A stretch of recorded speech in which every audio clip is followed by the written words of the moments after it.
our next interview is with Martin Kobler. He is a member of Diplomats Without Borders and a Botschafter ambassador. Martin is a former special representative of the Secretary General and head of the United Nations Organization Stabilization Mission in the Democratic Republic of the Congo, of the United Nations Support Mission in Libya, as well as a former special representative of the Secretary General in the United Nations Assistant Mission in Iraq, and former deputy special representative with the United Nations Assistant Mission in Afghanistan. Well, I had the absolute pleasure and honour of working with Martin in the Democratic Republic of Congo. Welcome, Martin, and thank you for being with us today. Well, thank you very much, Jeremy. It's such a pleasure to see you, and thanks for having me on your program and your show. It's really great to see you still after so many years so active. Thank you. Well, thank you. You inspired me all those years ago when we were in DRC, and thank you once again for the incredible work that you gave us. I mean, you really opened the doors and you made something really beautiful happen, when we did the show together with ACON and celebrated Peace Day across the region. I mean, you really fond memories of your support. Thank you so much, Martin, for what you did for us. I mean, amazing. So let me ask you a first question. Now I've shown my appreciation to you, which you know I mean. Could you tell us about your extraordinary career and how you became the man in charge of the largest peacekeeping force in the world? Well, I think it started quite early as a child. I grew up in the Black Forest in South Germany, and you see, this was a relatively narrow kind of environment. So I wanted to go out to the world already not as a child, but as a youngster. And then after my studies, I joined the German Foreign Service because this offered the opportunity to go out and to be active in the field of international relations. But I have seen after 2/3 of my professional life, having spent in the Foreign Service, that I would like to do something different. And I discovered the United Nations. And the work in the United Nations is totally different from that of a bilateral ambassador. So I went I applied several times. By the way, I was rejected a few times also, but then I managed to get the post in Afghanistan, and I discovered the work in the UN, which is so different and which is so much closer to the people and where you really could do something. So I started with political missions in Afghanistan, in Iraq, as you mentioned, and then there was a job opening of the largest peacekeeping mission, MONUSCO. At that time, it was a novelty. We had the Force Intervention Brigade with an active mandate, not only to passively protect civilians, but to actively combat militias in Eastern Congo. And I think at that time, it made the difference. So this was a little bit in a nutshell, my career, coming from relatively rural South Germany to the intricacies of Eastern Congo. Absolutely incredible. What is the United Nations' greatest, if you say, challenge, and what's also its greatest strength? Well, the United Nations, as you can see now, suffers from a loss of importance because one of the members of the permanent members of Security Council, namely Russia, they violated in a blatant way, I think, the United Nations Charter. So the weakness now is that there is a spirit of helplessness, how to deal with it. The lack of consensus of the international community to agree to the values of the UN Charter enshrined in the UN Charter from 1949. Now, the UN is a product of the Second World War in order to fight for peace and to prevent the horrors of the past, to prevent another world war, to prevent violence. And this is was the purpose of the founders, and the United Nations Charter starts exactly with this word to counter the scourges of war. And this, I think, is in flux nowadays with not having a consensus among all member states of the United Nations on the values of the UN. Now, but coming to your second part of the question, this is the strengths of the United Nations. We don't have another international organization, not only being active in the political field and humanitarian field, and also in the development, the so-called peace nexus, humanitarian and development nexus, that everything goes in hand. It's the only organization we have. This is the first strength, despite of the loss of, well, of the credibility we have at this stage. Now, the second strength is that, and this was one of my really great experiences with the United Nations, they have a lot of mostly young people who are committed, who want to make the world a better place. And this is something which is unmatched. I have not seen in any other organization such a level of commitment of young people who are convinced of what they are doing, who consider working in the UN in different fields, in political, in humanitarian, in the development fields, who are working there not only to make money and to earn their living, but also with a deep kind of conviction that this contributes to a better world. And that was the fun, despite of the many difficulties and disasters we had also in the Congo, and the wheel is turning back right now, as you can see in the papers. So this, I think, was one of my major motivations. I mean, to work with these young people, discuss with them the way forward, and have them implement the strategies of the Security Council resolutions. Now, the UN is irreplaceable, despite of the many voices now who, well, say the UN is not important anymore. However, it remains in place. It will be stronger, hopefully, in the future. Let me mention one other thing. This is during my period. We were together with my boss was Ban Ki-moon, the former Secretary General. Now, and he always encouraged us to support the values of the UN. Human rights upfront was his policy. And he told us, whenever somebody comes to me and complains about you for defending human rights too much, you see, you will have my support.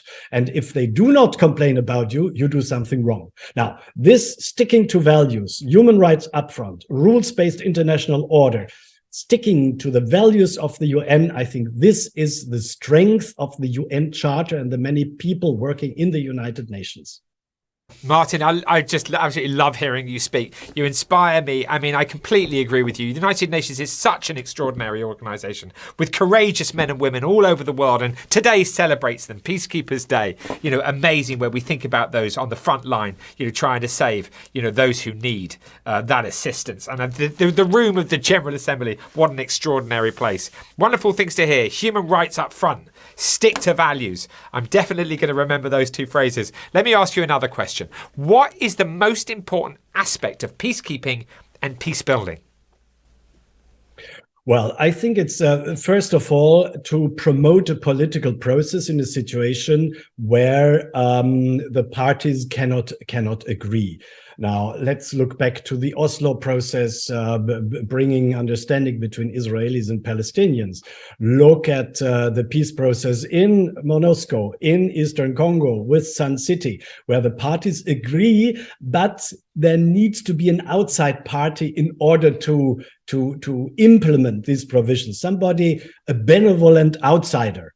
And who could be better placed than the United Nations to be this benevolent outsider? Now, I think peacekeeping, peace building, first and of all, creates stability for the parties to advance their political process, be it bringing militias back to peace, integrating them into the army, having transitional justice. Jeremy, we were in Rwanda together, I think also, which is the example of where people have to, after the genocide, have to go on living with each other again, but also others in Libya, the Libyan political process, Yemen, wherever. Now, the second aspect, this is the global, the overarching aspect, so to say, and the second one is to protect civilians in a fragile situation. And this, I must say, was one of my main tasks. I never neglected that we are there not only for the elites, we are there for the individuals. I went to the vulnerable ones, I went to prisons, I went to hospitals, I went to different kind of places where the most vulnerable of the citizens in any of state were, and they have to protect it. I think protection of civilians, supporting a political process, this is the main purpose of peace building, of peacekeeping. But I must say, at the end of the day, it's the responsibility of the people themselves on the place, also the elites. We cannot replace the political process. It is their political process in Libya, in Yemen, in Syria, in wherever, in Myanmar. It is their political process, and they bear the responsibility that it's working, and we are able to assist, hopefully. Yeah, incredible. Absolutely incredible. It's fascinating. I mean, I'd love to just ask so much more and learn more from you today, but sadly we have only a little time and a couple of questions left. So let me ask you something else. Could you tell me a moment in your career when you realized that history was being made and you were right there? Well, yes. I think let me. Two things spontaneously come to my mind. I started as a young official in Jericho immediately in 1994 after the Oslo Agreement, and this was a time where Arafat, the former terrorist, and then Peace Nobel Prize winner, together with Rabin, entered Jericho and Gaza and the West Bank and had an agreement brokered by the Americans at that time, with United Nations being present, on the state building of Palestine. Now, I was opening the German office in Jericho at that time without diplomatic status. This was the so-called representative office, and my task was to support the Palestinians here. So I had a close interrelation with Arafat. And I learned at that time, I was around 40 years of age or so, I learned at that time that it's not, you see, history just happening. It is history made by personalities. So political processes and all these kind of talks, UN talk also, we have in a kind of, neutral way, is made by people. At that time, it was made by Arafat, it was made by Rabin, and the process worked because these people, these two leaders, they had confidence in each other.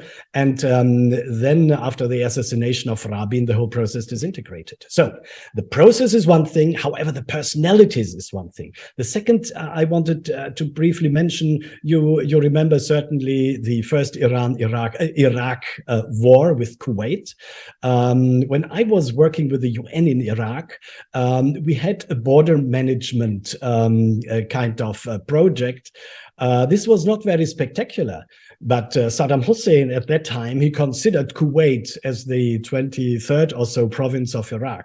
Now, what we did, that we brokered the definition of the border between Kuwait and Iraq, so that no succeeding generations could ever say this is not an internationally binding border anymore. I'm a little bit proud on this of this, because I mean this really keeps peace between Kuwait and Iraq in future.